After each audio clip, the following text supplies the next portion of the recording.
They think the game is making more money. Guys, we've got 6 years until the damage that we've done to the planet is irreversible. The technology is not even working for the people it's meant to anyway. So hang on, something is inherently broken here and we've got to fix it fast. Before we begin today's episode, I have a question for you. What would happen if we started marketing to hearts, not brains? Award-winning marketeer, author, and mentor Fab Giovanetti has the answer. Join her over on Alt Marketing School, a podcast sharing weekly lessons, tactics, hacks, and tips to make marketing more human. Keep up to date with the latest trends and hear from the brightest marketing minds and experts, including Jay Klaus, Catalin Bourgoin, and Alex Lowell. Listen to Alt Marketing School on any of the popular podcast platforms. You won't regret it. Welcome back to 40 Minute Mentor, the podcast on a mission to raise aspirations and inspire the next generation of category-defining founders. From purpose-led entrepreneurs to Olympic champions, you'll learn firsthand from today's successful leaders on what it takes to be brilliant, all in just 40 minutes. Today, I'm joined by Sue Fennessy, a serial tech entrepreneur currently serving as the founder and CEO of WeAre8, a data platform that enables brands to directly sponsor hundreds of millions of people and reward them for their time and advocacy. Prior to WeAre8, Sue was the founder and CEO of the world's leading media data company, Standard Media Index. At only 21 years of age, she created the largest sponsorship business in Asia Pacific, negotiated 8 of the Sydney 2000 Olympic sponsorships, and built the first digital platforms to support the viewing experiences with the major television networks. I've admired Sue and the work WeAre8 are doing from afar, so I was so humbled and delighted that she agreed to come on 40 Minute Mentor to share her story with us all. So, Sue, thank you so much for joining us. How are things? Thank you, Jane. Thank you for that beautiful intro, and it's really fabulous to be here speaking with you today. Oh, the pleasure is all mine. We already had a little chat before we kicked off, but I am really keen for this conversation. I'm very excited, and I know our listeners are going to love it, but we feel we should warm you up a little bit with some quick fire questions first. So if you don't mind, please can you finish these sentences after me? Number 1, I grew up wanting to be... a pilot, a doctor in Africa, a chef, because I love feeding people. Embarrassingly, I was always fascinated by media. And I was there actually when black and white TV became colour. And being an Aussie, I actually really admired at the time, forgive me for this, Rupert Murdoch. So I did feel a calling of media. And like all Gen Zs now who want to be 10 different things and will be 10 different things, I wanted to be all of those things. I love that. So you were like an early multi-hyphenate. You had all the ambitions. And that's a very diverse crop, by the way. Like, yeah, pilot, media, chef. Doctor. Yeah, all very worthy causes. But I'm glad to see that you kind of followed the route you did because you've had a very successful career, which we'll come on to talk about. But second question, a misconception people have about me is... You really stretched my brain, by the way, James, because I saw very early the damage of social. I mean, social is good because it brings people together, but it's also got a dark side. And deep down, I'm really private. And I would almost say shy at times, even though I'm obsessively driven to solve big problems. So I think I don't ever feel really understood. So it's not actually isolating one misconception. It's almost... I don't even think I've started to tell my truth. Wow. Okay. What an answer. And I don't even really have social profiles, although I am coming out with my real story on 8. Okay. Wow. I'm very excited to hear it. And I think maybe today we can start to unpack some of this and for the world to hear a bit more about who you really are. That's really interesting. I mean, we've only known each other for a little bit, but from the conversation we've had, you would never think that you're private or even shy. And that just goes to say this, especially with entrepreneurs, there's so many layers to an entrepreneur. And of course, you have to be, especially when you're so passionate about something and disrupting something, you've kind of got to be out there and you've got to do it. But sometimes I'm speaking to more and more founders that would actually describe themselves as introverted, which often the case you wouldn't think it from the outside. So that's maybe something we'll unpack further. Thank you very much. Which is interesting, right? When you think we've built the world's first social ecosystem, deeply private, but highly empathetic. And I think you can only build that when you connect deeply. Anyway, it's a whole other conversation. Sorry, I won't interrupt your quick fire questions. No, don't worry. They're a quick fire, but sometimes they can go deep early. So this is good. Right, number 3. The last time I cried was when? Okay, so talking about high empathy, I feel people's energy, and I'm a big crier of joy. When things make me overwhelmingly happy, I'm a big tears of joy person. I've got 3 boys. When happy things happen at work, when I watch a beautiful movie, whatever, I cry a lot with just overwhelming joy. On the flip side of that, someone recently told me that I was enough, and that actually made me cry. That's beautiful. Sometimes you just need to hear that though, don't you? Because so much of life, we're forever aspiring to be more and, comparing ourselves to others. And sometimes that is just what we need to hear. So yeah, I hope somebody else will say that. Somebody else is listening to this today that might need to hear it. Thank you. And if there was one thing that you could change about entrepreneurship, what would it be? Look, I think you go on the journey anyway, and it's a different journey. Every founder that I speak to is on their own journey. It is stepping into it, knowing that it is going to be rugged. If you're a woman, it is that much tougher. And if there's one thing I could change, it's about the way the rest of the world sees it, because some of the best businesses I know, Bayer Fertility, others are female founded. And we need to change what is around entrepreneurship so that it gets the funding. The VC world has become so predictable. They follow existing patterns and they are not envisioning the future. And I think it's very hard for a lot of people to break through, a lot of really good people. So I think it's, from an entrepreneur's perspective, it's asking the questions, not just, is that a good idea? That's so boring. Actually, it's not about an idea. It's about a business. Even when it's good for the planet and people, it needs to have a business at the core of it. And then everything around those entrepreneurs, fueling and helping them bring it to life. Yeah, definitely. No, I completely agree. And I think one of the things we've always committed to with this podcast is to try and do our utmost to shine a light on those maybe underrepresented female founders, just people that don't always get the spotlight, when you just know there's so many incredible businesses out there that don't get the opportunity to serve. So I think it's something we really believe in. And I think we all have our part to play in paying it forward on that point. Right? Diverse leadership. The stats are still really shocking. It really is. Right? Yeah. It's unbelievable to me that the stats in 2023, the stats are as they are. But yes. Yeah. And I really hope we're not, my daughter's 7 and I really hope when she's leaving school and starting her career that we'll be having a different conversation on this, but it really needs so much more work. And, I guess that's the challenge. It's a gauntlet laid down to us all to kind of do our bit to help change the system.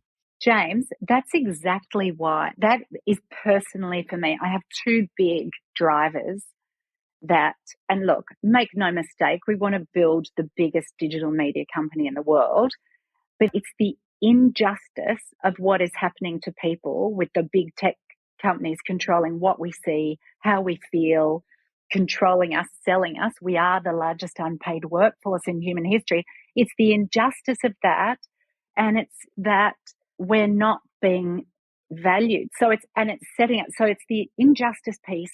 And then the only way that the world will see women and diversity differently is when we create something that is so fucking big and so transformational that people will never underestimate women again. And so women or diverse leaders again.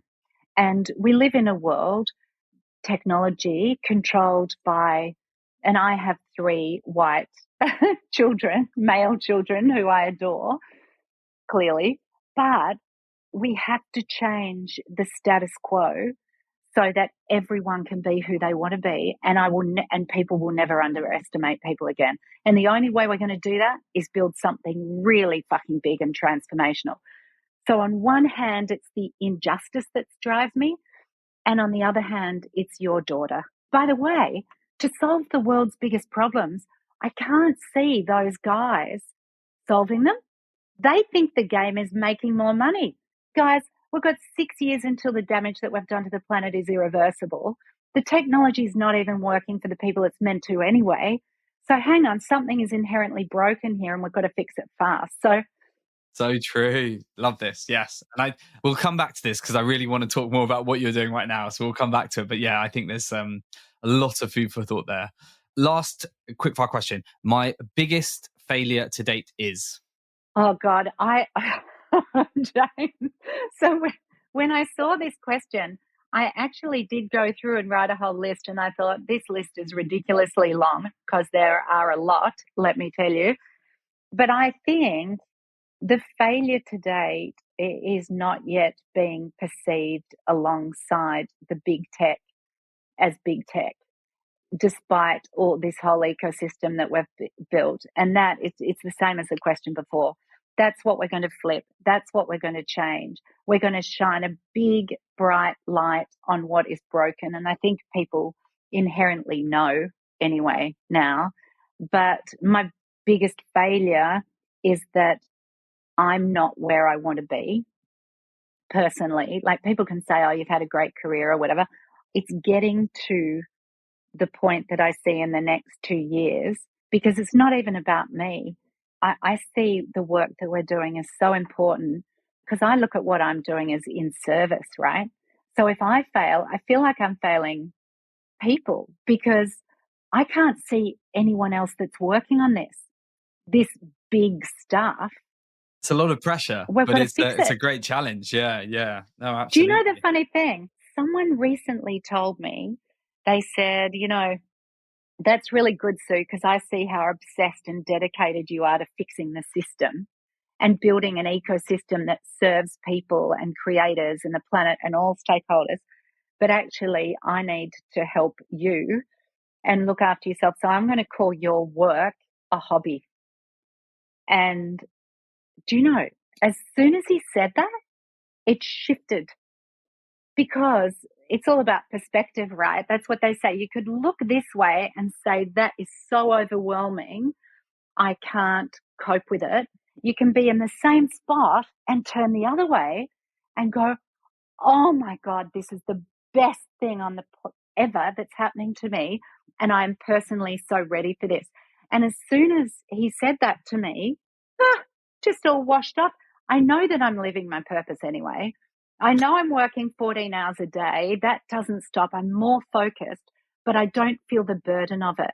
And as soon as you don't feel the burden of it, everything just flows then. Wow. Yeah. I mean, that is the perfect situation, really. If you don't feel that burden and you're so driven and you really believe in it and you're seeing the traction, that's a big part of it, I guess. Is I can see how invigorating that would be and how you just bounce out of bed in the morning, just like, let's take them on, let's keep going, let's keep growing this. So I can't wait to hear more. Because it's each step.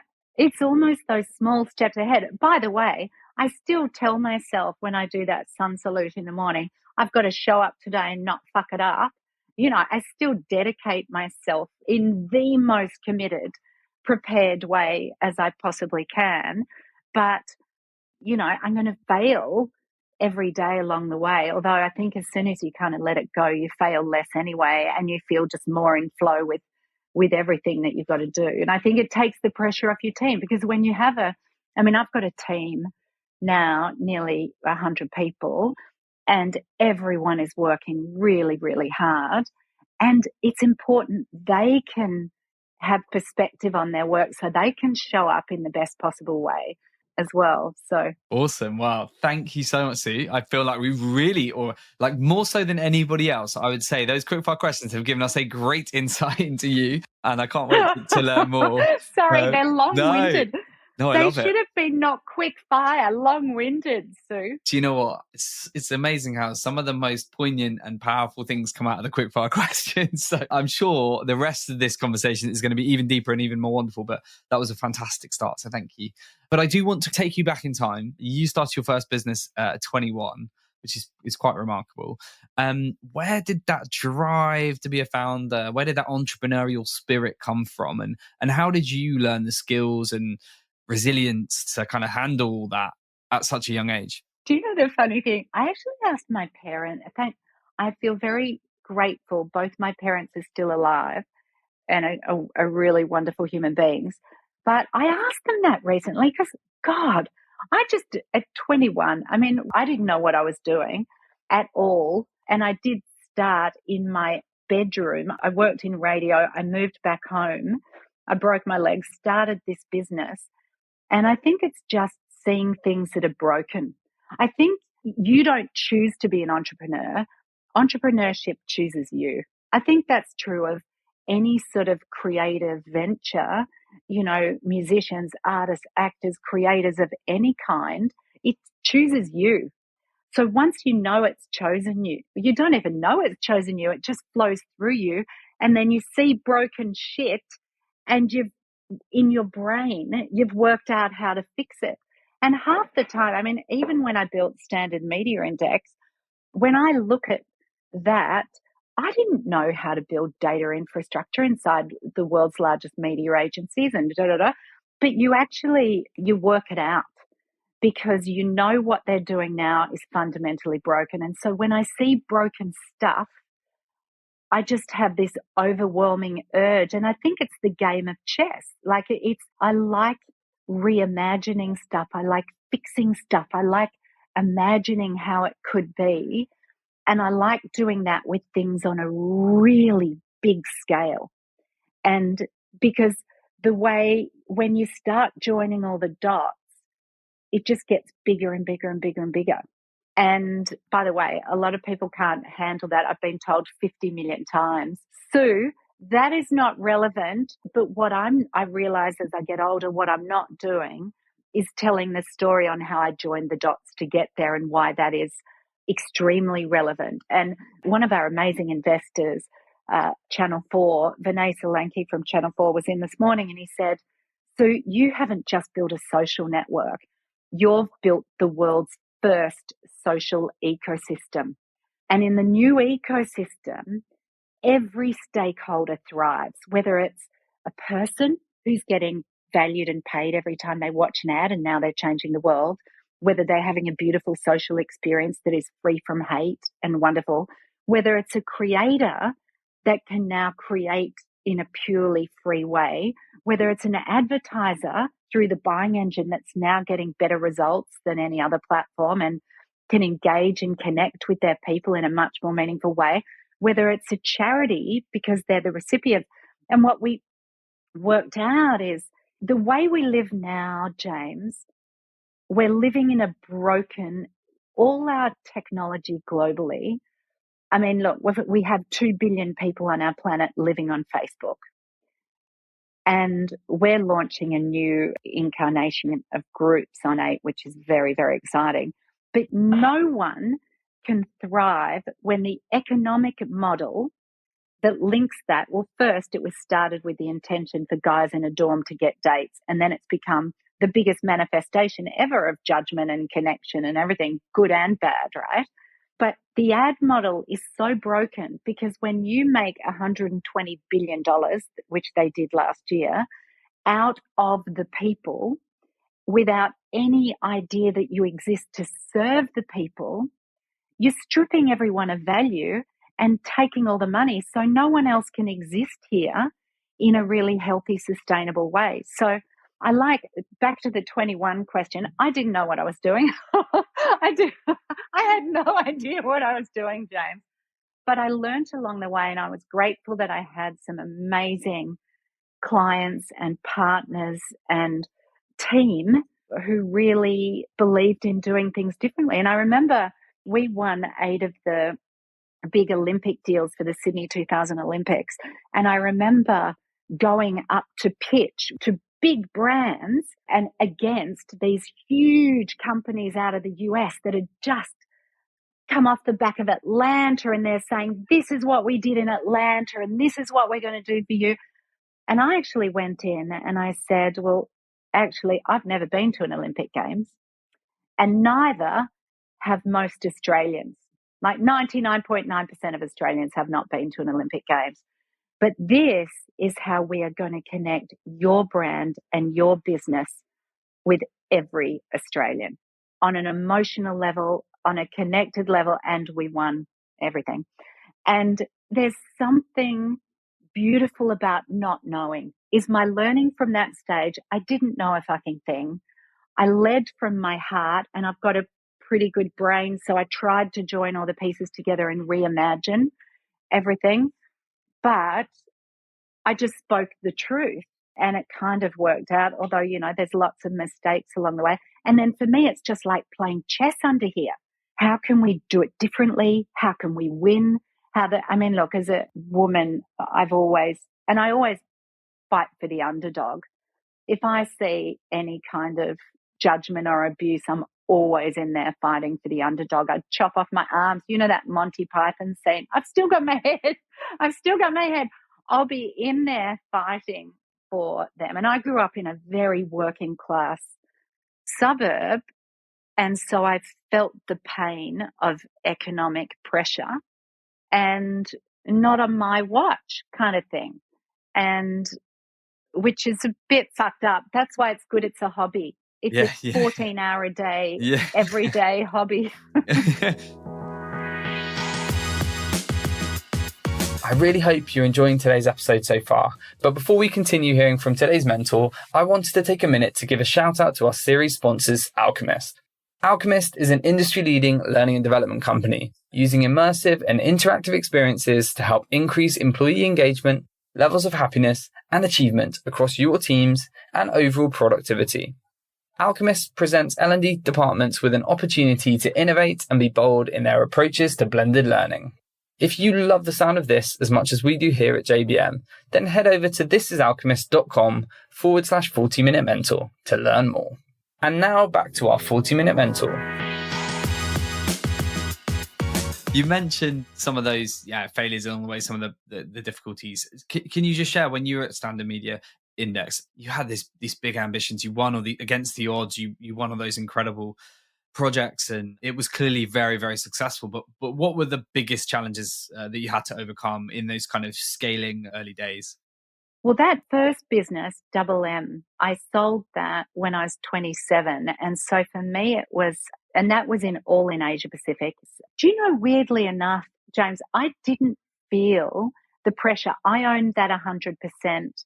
I built it up, bootstrapped it, and I owned it 100%. And when I built a company in China, then I built Standard Media Index off the back of essentially media. There's $500 billion that big advertisers spend on media, and the industry was traded, basically the money going to all the media companies, TV networks, etc. It was being traded in the dark.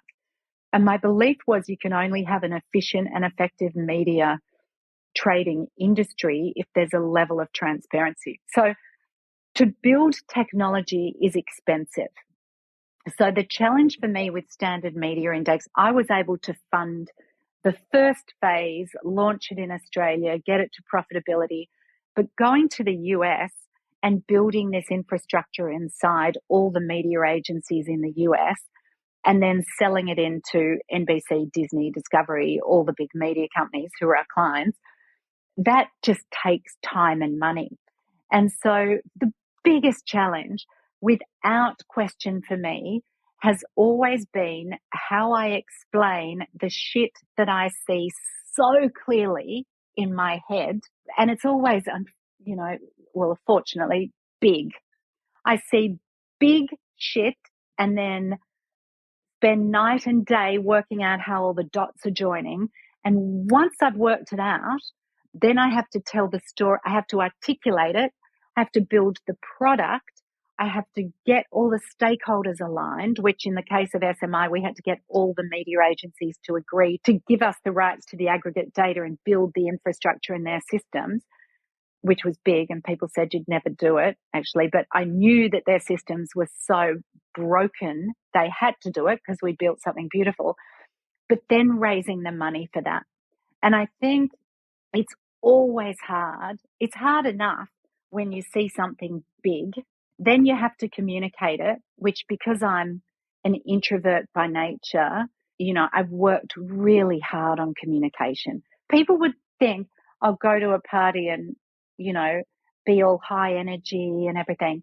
I would rather be at home with a couple of close friends cooking them a meal is the reality. So I had to learn then how to communicate big things, and then I had to raise the money. So, and despite, you would think after building 3 successful companies over 35 years, then it'd be a case and selling them and all of the shit, that it would be really easy for me to raise money. And that's the fascinating thing. I have never had 1 cent. I've got a brilliant fund, Centrestone Capital, that invested, and Channel 4 invested, and BBC Studios UK TV invested in 8 recently.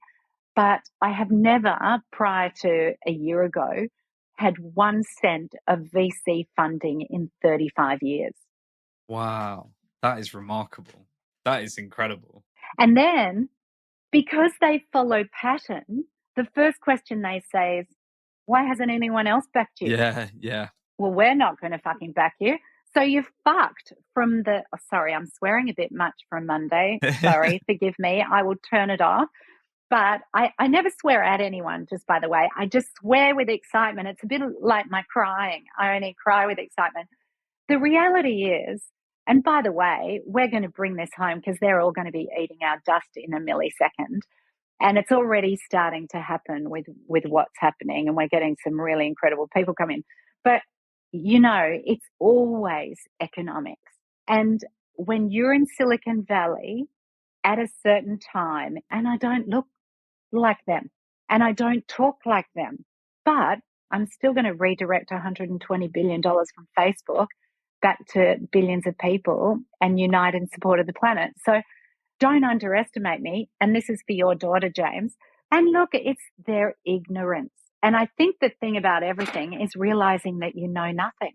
Even at 54, like we know the world's changing, we know nothing. I learn as much from, a 14-year-old. I mean, the reality is I know how to build a new ecosystem. And I've spent the last 7 years working out how to do that. All the pieces in it. We've reimagined digital ad delivery so it works better for all the brands. And that's why we have all the best brands on the planet now on board.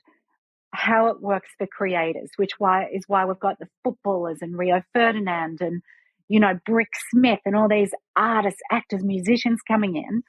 And then how it works better for people. And over the next couple of months, we're going to have we've nailed the ad model so that people actually want to watch an ad because now they get paid and valued, and donations go to charity every time they watch an ad.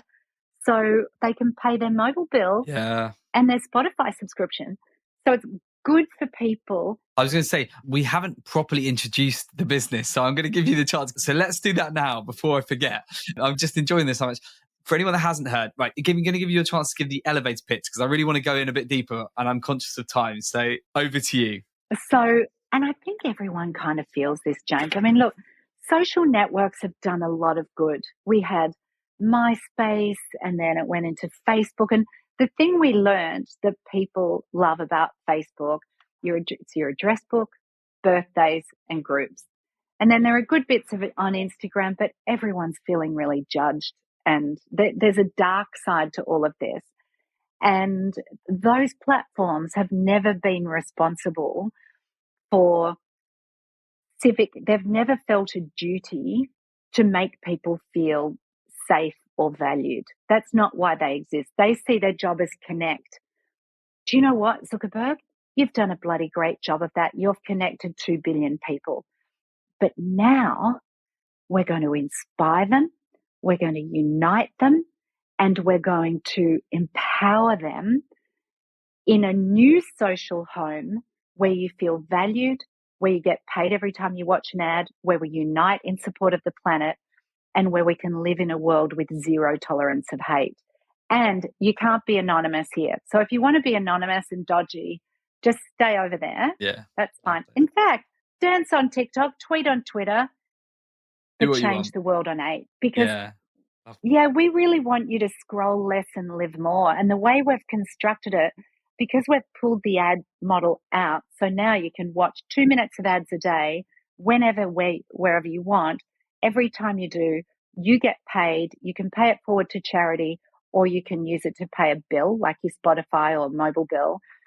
But the social elements, you can follow creators on the 8 stage and get inspiration. We've got amazing creators bringing exclusive content. You can see your friends in a private friends feed, free of algorithms and ads, no ads, just your friends. And then we're launching a whole new take on groups that is going to blow everyone's minds, not just groups created by the world's best creators, but there's a whole new commercial model where you can come together as a group and make collective change as a group. So we've reimagined the ad model so it serves people. We've reimagined the social elements so that it serves people. And it's almost the perfect, and we've reimagined it for brands, by the way, because we've built a whole buying engine to make it easy for brands to run their campaigns in a sustainable, transparent, more effective way. Like we're delivering, smashing all the metrics versus the other platforms. So it's more just an evolution of what's been. Because when I talk about an ecosystem, it's building something that serves the people that are part of it. And if I look at, there was a moment that really hit me because we track all the ad spend through SMI. There was a stat that came out, the Federal Reserve in the US said 40% of all Americans cannot find $400 in an emergency. They think that's 80% post-COVID, by the way.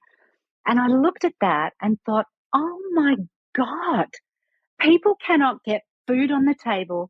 They can't pay bills. Facebook is also fueling climate misinformation and misinformation, destroying democracies. And yet they're making $400 from each US citizen and UK citizen every year. So all we've got to do is take that money from advertisers, because let's face it, the government doesn't have enough money because they're not charging the tech companies enough tax. So that the old ecosystems that used to serve us and pay teachers and pay hospital workers is just struggling. The system is cracked, it's broken. So in a new world, we've just got to take the money from corporations who want to be good and bring it back to people on the planet very directly. So in our model, 60% of every dollar, every pound goes through to people on the planet. So 50% into people's pockets, 5% to a creator fund to let creators create purely and not forced to do an ad for, a packet of biscuits. They're now creating around what they love. 1% to climate projects and carbon offset, and 4% to charities. So we redistribute the money, basically. That's absolutely amazing. I mean, you've built this incredible community and I love it. I absolutely love it. And I know our listeners are going to be super excited, and change needs to happen. And to have the foresight and the drive to take on such kind of beasts of business that, I think it's just wonderful. And we need more of it, to be honest with you. Do you know, it's funny you say beasts of business, because I look at it now. I mean, it's when you see something that's broken and you work out how to fix it obsessively. It's actually, I don't look at them as beasts of business. I actually feel quite sad for them, truthfully, because they think the game is money in their pockets. That is not sustainable for a start. The ad model doesn't work because getting 0.2% engagement rate on an ad doesn't even work. So you're making 99% of your money on something that's not even working for the advertisers. It's not working for people. And I just kind of feel sad for them that they lack in empathy so much that they don't care. I mean, if I knew our platform fueled teen suicide, which, Frances Haugen and all the stuff that came out, if I knew that technology that I've built had done that, I'd be just calling it and saying, time out, everyone. They're on a different game. I don't think you could care about people. And unfortunately, I care too much, as I'm often told. Sometimes I wish I didn't care, because then I wouldn't be awake at 3 a.m, James. No, but it's what makes you special. And I'm involved on the board of a impact accelerator. And there's nothing that excites me more than young entrepreneurs coming through that are trying to take on things that they've been told there's no point doing because the incumbents are so entrenched. Whereas actually we need the dissenters. We need everybody we need young entrepreneurs that are building businesses, particularly right now, to not just do it for profit, but actually to do it for impact and to make a difference. And actually, I can't think of anything more exciting than trying to make the world a better place. And I think there's so many people. I will give them my phone number. Yeah, I will. Yeah, definitely. Yeah. No, but it's great. But you're somebody to look up to. Oh, well, God, I don't know. It's God help them. But you know, the thing is, it has to be sustainable. So you have to make transparent profit. It has to be healthy. I mean, our margins are good. It's transparent. It's very healthy, but it's sustainable. That's why I know it's the ecosystem that's going to go on for the next 50 years. And I would invest in the people that are going to build things in and around our ecosystem or the next ecosystem, because it's a relentless quest for making things better in service to people and the planet. And I feel like, I remember I was saying 8 years ago, we've got 15 years until the damage that we've done to the planet is irreversible. We've got 6 now. And everyone's just walking around. They're still playing the greed game over there. Like, seriously, are we still playing that game when we have entire generations of people that understand the current game, which is sustainable business that's good for people and the planet, right? That's why we're a B Corp, James. Yeah, absolutely. And I think this is hopefully a challenge we can put down, a gauntlet for our listeners to go out and build those types of sustainable businesses. Yeah, absolutely. So I'm conscious of time. We have 10 minutes left and I want to just get through a couple more, even though I feel like we're going to have to do a round 2 at some point because there's just so much to discuss. I'll be speedy. No, don't worry. I love it. Getting amazing investors on board. We talked about investors, the good and the bad of it, I guess, but you talked about Channel 4, you talked about Rio Ferdinand, a footballing legend, hugely inspirational character for so many people. And they're both on board this journey. So just quickly, I'd love to just know how those relationships came about, and working with someone like Rio, what does that bring to WeAre8? Like, what's the impact that can have? I mean, I think firstly, I'm really grateful for all the investors we have. I've got some incredible individuals that have backed me over the last 14, 15 years, and I'm hugely grateful to those individuals. Rio is phenomenal. I mean, we were both born in working class suburbs, so we are driven by this same economic injustice. He's got young children. He understands the pressure on the planet. I heard it the other day. He was on a shareholder call, actually, and he said, I've captained England.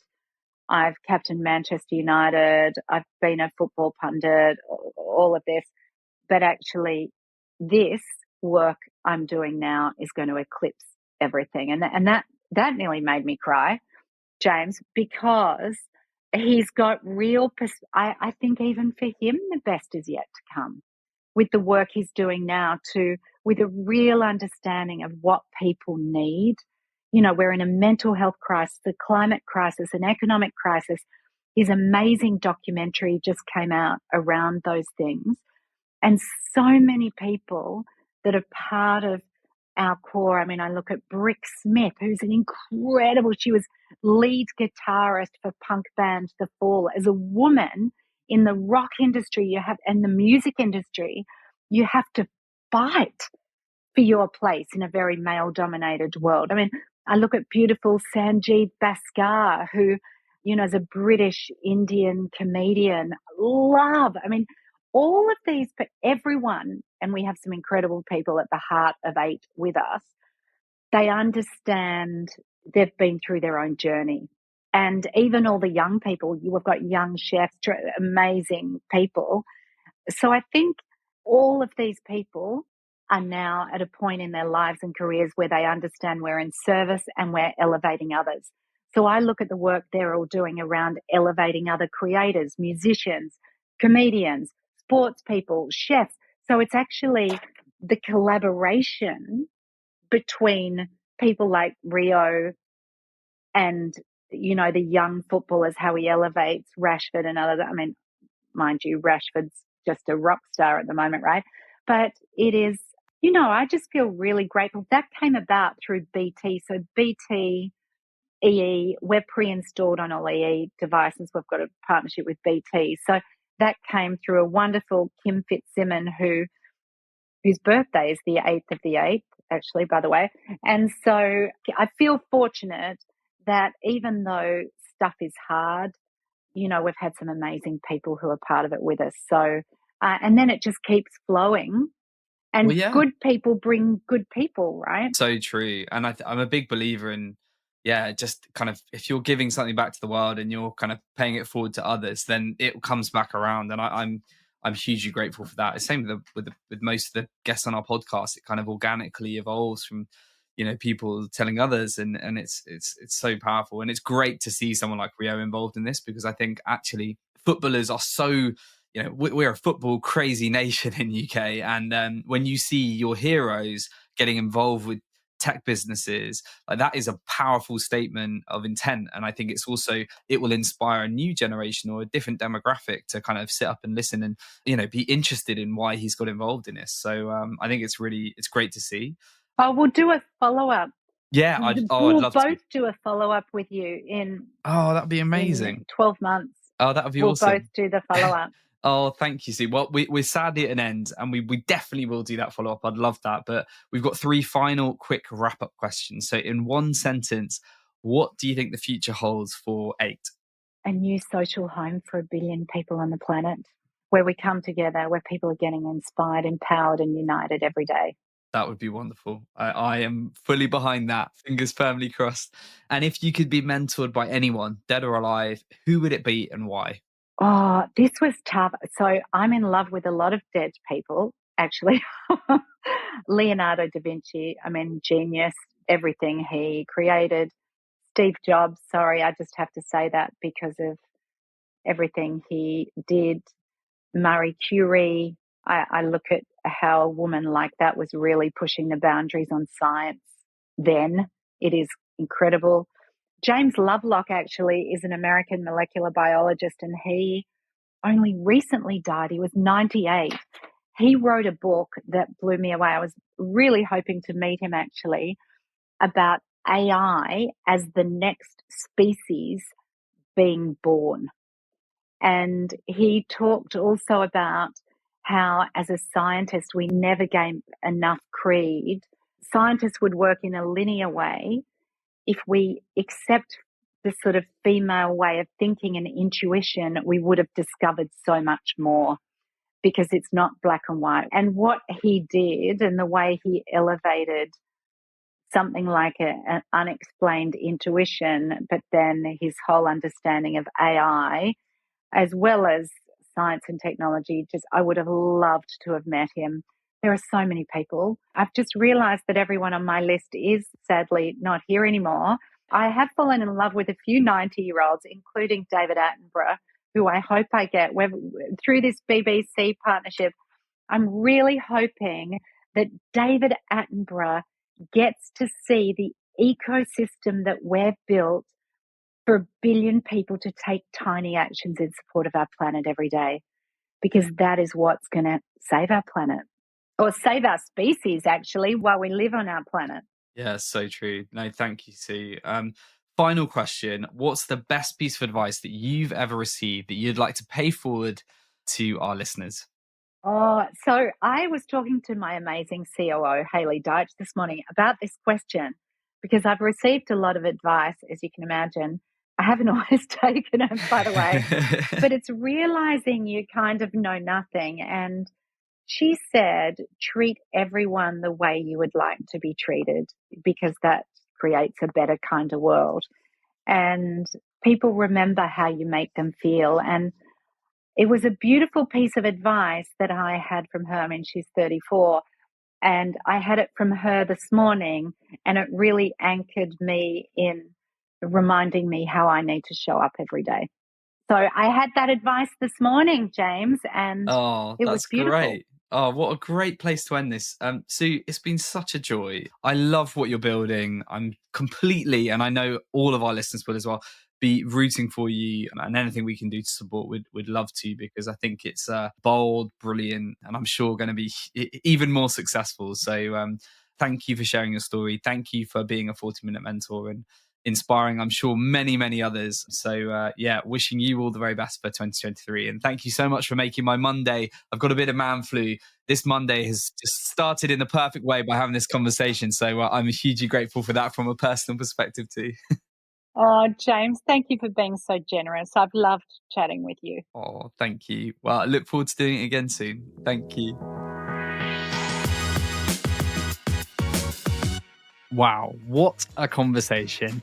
Sue brought so much energy to our chat, and I really loved learning about her incredible journey as a founder, an absolute trailblazer in her industry, and the mission of WeAre8, which is one I really get on board with. I can't encourage you enough to check out the work that she's doing and become part of their mission today. We've left some links in the show notes for you to find out more. And I really hope at some point in the future we'll get Sue back on, and potentially with Rio Ferdinand. So if that sounds interesting and you're keen to hear more of our amazing shows, please don't forget to hit subscribe and you'll be the first to hear about them. That's everything from us today, but I really hope I'll see you again next week, where we're joined by another incredible 40-minute mentor. See you then.